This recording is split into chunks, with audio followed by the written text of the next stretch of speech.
সুলতান মাহমুদ গজনবী রহমাতুল্লাহি আলাইহি বড় এক সাহসী শাসক, সাহসওয়ালা। ভারতবর্ষের মধ্যে অভিযান পরিচালনা করলেন, টানা 17 বার খেলাইছে। 1000 থেকে নিয়ে 1027 পর্যন্ত 17 বার ভারতবর্ষের মধ্যে অভিযান পরিচালনা করলেন সুলতান মাহমুদ গজনবী। একাধারী একজন আদিল ন্যায় বিচারক শাসক হযরতে ওমর রাদিয়াল্লাহু আনহুরে ফলো করে। হযরতে ওমর রাদিয়াল্লাহু আনহু এমন শাসক, হযরতে ওমর তো রাতের বেলা ঘুমায় না। এই দুনিয়াতে যারা আদিল বাদশা, এরা রাতের বেলা ঘুমায় না, এরা রাতের বেলা বের হয়ে যায়, বিভিন্ন জায়গায় ঘুরে ঘুরে দেখে কোন কোন মানুষের কি হালাত। এরা রাতের বেলা আরামে নাক ডাইকা ঘুমায় না। সুলতান মাহমুদ গজনবী রহমাতুল্লাহি আলাইহি একদিন রাতের বেলা উনি বের হয়ে গেলেন। বের হয়ে যাওয়ার পরে ওনার সাথে মুলাকাত হয়ে গেল 4 জন চোরের সাথে। কয়জন? 12 মানুষ না চোর? 4 জনের সাথে সাক্ষাৎ রাস্তার মধ্যে। 4 জন চোর সুলতান মাহমুদ গজনবীরে চিনে না। তো 4 জন চোরে সুলতান মাহমুদের দেখে কয়, কি চুরি করতে আইছো? কি কয়? চুরি করতে আইছো নাকি? ওই যে আল মারউ ইয়াকিসু আলা নাফসি, ব্যক্তিটা তার অন্যকে নিজের মতো মনে করে। যেমন মনে করে সবাই মনে হয় এমনই। কি চুরি করতে আইছো? কি যোগ্যতা আছে চুরি করবো? আমগুলোকে আইছো মিলতে। সুলতান মাহমুদ কয়, তোরা যদি চিনোস নাই তে খেলা শুরু। আমি আর পরিচয় দিলাম না, যাক। সুলতান মাহমুদ কয়, আচ্ছা চুরি করতাম আইছি আর যাই করতে আইছি, তোমরা কারা? আমরা চোর, নাম করা চোরি এলাকার মধ্যে। কয়, চুরি করো, যোগ্যতা কি আছে? তুমি যোগ্যতার কথা শুনলে এরপরে সিদ্ধান্ত নিব কি তোমাগুলোকে কি জান যায় কিনা, নিজের সামিল করা যায় কিনা তোমার সঙ্গে, এটা পরে আমি সিদ্ধান্ত নিব, ডিসিশন নিব তোমার যোগ্যতা কি। সঙ্গে সঙ্গে একজন চোর জানাইয়া দিল, 1 নম্বরে আমার যোগ্যতা হলো আমার কান। কি? আমার কান আমার যোগ্যতা। কান যোগ্যতা কেমনে? চুরি করার জন্য যে বাড়ির মধ্যে যাই, ওই বাড়ির সামনে যে কুকুর থাকে, কুকুর তুম করে দেখার পরে ঘেউ ঘেউ করে, কুকুর কি বলে সব আমি শোনার পরে বলতে পারি। বাপরে বাপ, কঠিন অভিজ্ঞতা। হাই 2nd নাম্বার চোর, তোমার কি অভিজ্ঞতা বলো? 2 নম্বরে আমার অভিজ্ঞতা হলো আমার নাক। নাক আবার কেমনে অভিজ্ঞতা হয়? গুডাউনের মধ্যে যাইয়া আমি আমার নাকটা নিয়ে একটা টান দিতে দেরি, গুডাউনের মধ্যে কি আছে না আছে সব আমি বলতে পারি। খাইছে রে, বাহ দারুণ। 2 নম্বর যে চোর, তোমার বিশাল যোগ্যতা, খাইছে আমার। এই 3 নম্বর চোর, তোমার কি যোগ্যতা? 3 নম্বরে কয়, আমার যোগ্যতা হলো আমার হাতের তালুর মধ্যে যোগ্যতা। আমি তালুর মধ্যে যদি একটু ঘষা মারি, তাহলে যত বড় দামি তালা হোক, চাবি লাগে না, এমনিতেই খুলে যায়। খাইছে রে, বাপ রে বাপ। 3 নম্বরে লোকটা আরো বেশি দেয়, ডেঞ্জারাস দেয়, খাইছে। এই 4 নম্বর, তোর কি পাওয়ার করি? আমার পাওয়ার হইলো আমার চোখ। কি? ওর চোখ হইলো আমার পাওয়ার। চোখ দিয়ে তুই কি করো? আমি চোখ দিয়া সন্ধ্যাবেলায়, রাতের বেলায় যারা দেখি, গভীর রাতে অন্ধকারে, দিনের বেলা চিনি আমি। ভালোই তো পাওয়ার আছে, খাইছে। তুমি অন্ধকারে দেখো, আবার দিনের বেলা চিনো, ভালো। তোমাদের 4 জন মোটামুটি যোগ্যতাও আছে, তোমরা ভালো চুরি এবং যোগ্যতা সম্পন্ন চোর। এবার 4 জনে কয়, তাহলে তোমার কি যোগ্যতা কও? সুলতান মাহমুদ মনে মনে কয়, আমি তো চোর না, আমি যোগ্যতা দেখি করবো, এটা কন্দ লাগবো। সুলতান মাহমুদকে, আমার যোগ্যতা হইলো আমার দাড়ি। কি? আমার যোগ্যতা হইলো আমার দাড়ি। খাইছে, দাড়ি আবার যোগ্যতা হয় কেমন? দাড়ি যোগ্যতা হইলো, দাড়ি দিয়ে খালি আমি এমনি একবার খালি করবো, ফাঁসি কার্যকর হয়ে যাবো। আর দাড়ি দিয়ে খালি ডান কাত থেকে বাম কাত লার আমার মুখ, একবার কনফার্ম ফাঁসি হয়ে যেত, সঙ্গে সঙ্গে ওই বেকজুর খালাস হয়ে যাবে। আরে খাইছে, তোমারই দরকার। আরে তুমি তো আরো যোগ্য চোর। ঠিক আছে, তাহলে আমরা 5 জনে মিলে চুরি করতে পারি। হ্যাঁ, ওকে। কোন বাড়ির মধ্যে চুরি করা যায়? সবাই বলে সব বাড়িতে করলাম, মেম্বারের বাড়ি গেলাম, চেয়ারম্যানের বাড়ি গেলাম, কমিশনারের বাড়ি গেলাম, সবার বাড়ি গেলাম। খালি বাকি আছে সুলতান মাহমুদ গজনবীর বাড়ি। আজকে চুরিটাও হবে সুলতানের বাড়ি। সুলতান মাহমুদ বলে চলো, আমি রেডি আছি, তোমরাও চলো। সুলতান মাহমুদ মিল্লা 5 জনে মিল্লা রওনা। সুলতানের বাড়িতে আজকে চুরি হবে। সুলতানের বাড়ির দরওয়াজার সামনে গিয়া দাঁড়াইয়া কুত্তাটা তো ঘেউ ঘেউ করে, কুকুরের ঘেউ ঘেউ শোনার পরে ওই যে যার একজন যোগ্যতা আছে, তার কানের যোগ্যতা, কুকুর ঘেউ ঘেউ করলে কি বলে সে বুঝতে পারে। কাই আমার বন্ধুরা, আর এক কদম তোমরা আগাইও না। কেন এক কদম আগাইও না? কুকুর বলতেছি আমরা সঙ্গে সুলতান আছে। মাথা খারাপে কয় কি সুলতান বলে চুরি করতে আইছে? এতদিন যা কইছো না কইছো সব বুঝুই, সাইজ গেটা বুঝো না। মাথা খারাপ তুমি? সুলতানের বাড়ি চুরি করতে যাবো, মনে হয় তোমার ভাগ কম পড়বো দেখে তুমি এটা কইতাছ।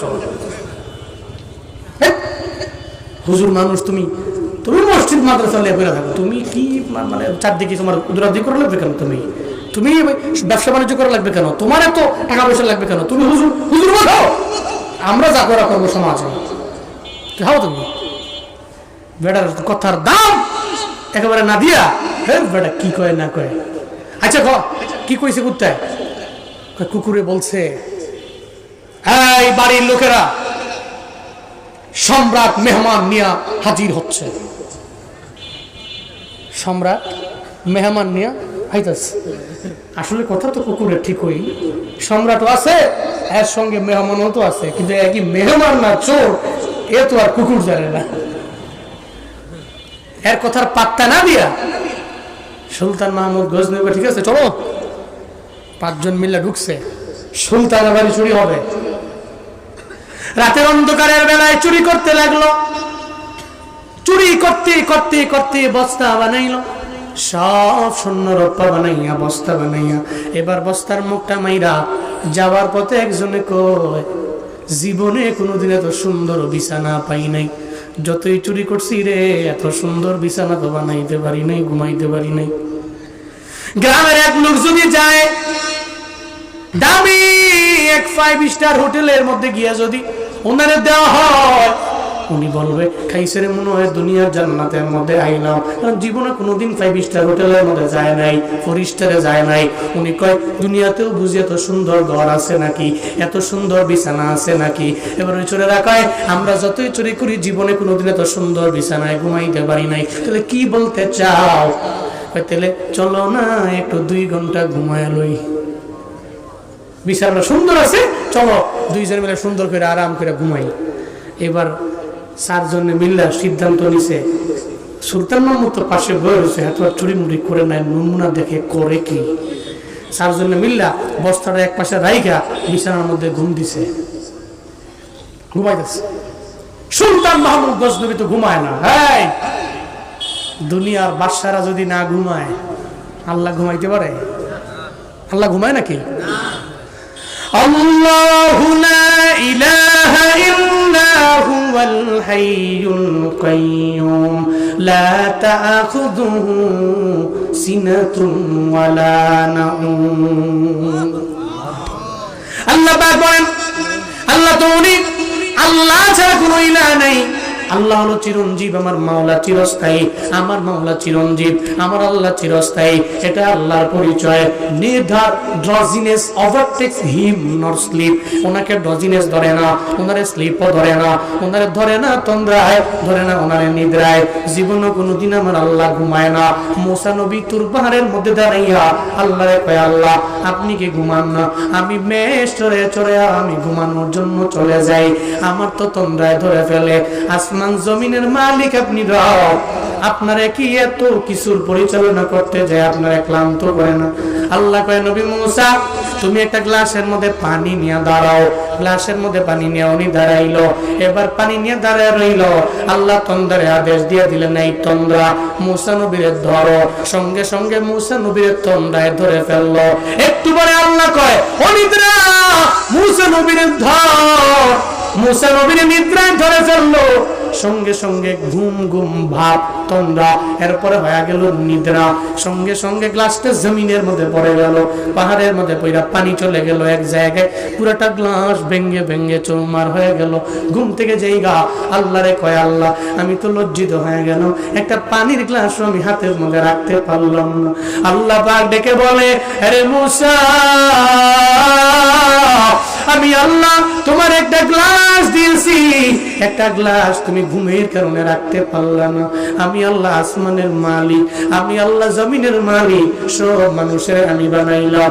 আমার বান্দার আমি আল্লাহরে ডাকলে, আমি আল্লাহ যদি তন্দ্রায় চলে যাই অথবা তন্দ্রার পরে চলে যাই নিদ্রায়, তাহলে জীবনেও তো কোনোদিন আমার বান্দা আমার ডেকে পাবে না। আমি ঘুমায় গেলে আমার বান্দা কিভাবে আমি আল্লাহকে ডাকবে? আমি কেমনে বান্দাদের সাহায্য করতে পারবো? কেমনে আমি সহযোগিতা করতে পারবো? গ্রামের মধ্যে দেখবেন রাত গভীর হয়ে গেলে 1টা 2টা 1:30 বেজে গেল, দেখবেন পেটের ব্যথার যন্ত্রণায় ঘরের মধ্যে ওই মহিলার কোনো স্বামীও নাই অথবা গার্ডিয়ান কেউ নাই, ঘরের মধ্যে একা একা পেটের ব্যথা আরম্ভ হয়ে গেল। ফোন দিল কয়েকজনের, কেউ ঘুমের তাড়নায় ধরতেও পারে না, চোখের পানি ফেলাইয়া মুনাজাত ধরে ধরে রবের দরবারে কান্দে, আল্লাহ গো গভীর রাত, আমার হেল্প করার কেউ নাই, আমার সাহায্য করার কেউ নাই, আমার সহযোগিতা করার কেউ নাই রে আমার আল্লাহ। ও দয়ার মালিক, তুমি আমারে শেফা করে দাও, তুমি আমারে শিখতে আফিয়াত দাও, তুমি আমারে সুস্থ করে দাও। আল্লাহ কয়, আমার বান্দা আমার বান্দি যখন গভীর রাতে আমি আল্লাহরে ডাকবে, আমি আল্লাহ যদি ঘুমাই রে, জীবনেও কোনোদিন আমি আল্লাহ জবাব দিতে পারবো না। আমি আল্লাহরে তন্দ্রাও ধরে না, আমি আল্লাহরে নিদ্রাও ধরে না। ওয়াইজা সালাকা ইবাদি আন্নী ফাইন্নী করিব উজিবু দাওয়াতাদ দাঈ ইযা দাআন।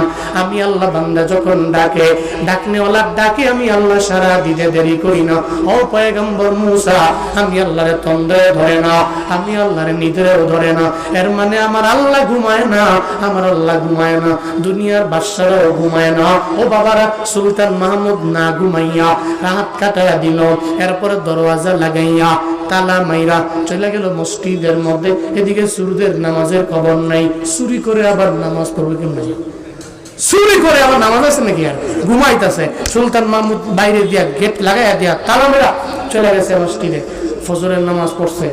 ওইরা আয়া সিংহাসনের মধ্যে বসছে, বৈশা, এই জল্লাদ, আমার বাড়ির একটা কক্ষের ভিতরে 4 জন চোর আছে, তাদের ধইরা সব দিলে আমার সামনে নিয়ে এলো।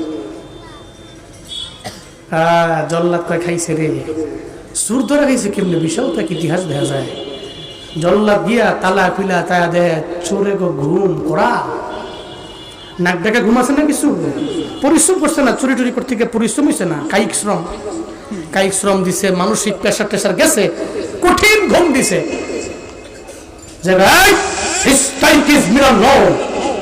ঘুম থেকে ওঠো, বড় দিছে, আসো বিচার হবে। চোরেরা ঘুম থেকে উঠে দেখে, কিরে জল্লাদির সামনে দাঁড়ায় কাঁপতাছে, আর একজনের দিকে তাকায় দেখে 5 নম্বর লোকটা তো পাই না, 5 নম্বর চোরটাকে লোক আমরা 4 জনকে হ্যাঁ কই 4 জন চোরের জল্লাদ প্রায়, আসো সম্রাট তোমাকে ডেকেছে, সুলতান ডেকেছে, চলো। 4 জন চোরের লয়া সুলতানের সামনে নিয়ে দাঁড় করাইস।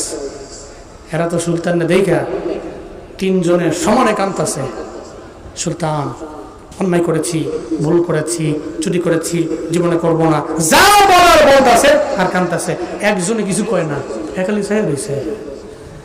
হে হইল ওই চোর যার যোগ্যতা, চোখের যোগ্যতা, রাতের বেলা অন্ধকারে যারা দেখে, দিনের বেলাও চিনে। কয়, সুলতান আপনি কই রাতের বেলা ওই লোকটা না, আমগুলো কাছে 5 নম্বর চোরটা, আপনি কি এই লোকটা?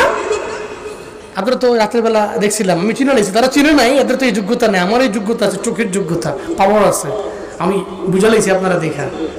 এর মানে আমরাও চুরি করতে গেলাম, আপনিও তো আমাদের সঙ্গে শরীক হয়ে গেলেন।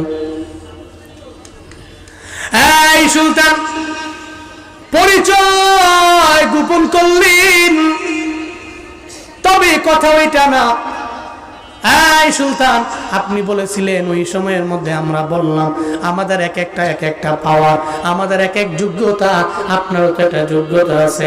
আপনি দাড়ি দিয়ে যদি এভাবে নাড়া দেন সঙ্গে সঙ্গে ফাঁসি কার্যকর হয়ে যায়। আবার এই দাড়ি দিয়ে যখন আপনি বললেন ডান কাঁধ থেকে বাম কাঁধের মধ্যে যখন আপনি নিবেন না, যখন করবেন সঙ্গে সঙ্গে খালাস হয়ে যাবে, জীবনেও কোনোদিন ফাঁসির মঞ্চের মধ্যে ওঠাতে পারবে না, কেউ পারবে না। আপনার তো পাওয়ার আছে, আমরাও তো আপনার জন্য সঙ্গী বানাইলাম, আমরা চুরি করলাম, আমরা সবাই সবার কাজ, আমরা যোগ্যতা দুনিয়ার মধ্যে দেখাইলাম। আমরা একজনের যোগ্যতা দেখাইলাম কানের, আর একজনের যোগ্যতা দেখাইলো চোখের, আর একজনের যোগ্যতা দেখাইলো তার নাকের। সবাই তো যোগ্যতা দেখানো শেষ, হাতের তালকাও যোগ্যতা দেখানো শেষ হয়ে গেল। এখন আপনারটা বাকি আছে। আপনার কি মনে হয় আমগরে মাইরা ফেললে কি সমাধান হয়ে গেল? আল্লাহ তো আপনারও মাফ করে দিতে পারে। আমরা জীবনে কোনোদিন আর চুরি করব না, আমাদের কি মাফ করে দেওয়া যায় না? আজকে আপনার সুপ্রিম পাওয়ার, আপনি ডান কাঁধ থেকে বাম কাঁধের মধ্যে দাড়িটা নিয়ে যারা মারলে জীবনেও কোনোদিন আমরা ফাঁসির মঞ্চের মধ্যে ঝুলব না। এখন কি করবেন বলেন না? সুলতান বলে ওয়াদা করো জীবনে কোনোদিন আর চুরি করবা না। ওয়াদা করলাম জীবনে কোনোদিন আর চুরি করব না, অন্যায় করব না, কারো বাড়ির মধ্যে যাব না, কারো মাল মেরা আমরা খাবো না, লুটতরা চালাবো না। আজকে থেকে ওয়াদা করে নিলাম। এবার সুলতান সঙ্গে সঙ্গে ডান কাঁধ থেকে বাম কাঁধের মধ্যে দাড়িটা ঝাড়া মেরা কয়, যা যা তোদের আমি সুলতান মাফ করে দিলাম। এরা সবাই বের হয়ে চলে গেল। রাস্তার কিনারায় হাঁটে, চোখের পানি ফেলায় ফেলায় কান্না করে আমার মালিকের কথা সঙ্গে সঙ্গে এদের মনে পড়ে গেল। এরা মনে মনে চিন্তা ভাবনা করে, দুনিয়ার এক গজনী শাসকের রাতের বেলা বন্ধু বানাইলাম, সঙ্গে সঙ্গে মরণ থেকে আমরা বাইচা গেলাম। আল্লাহরে যদি বন্ধু বানান যায়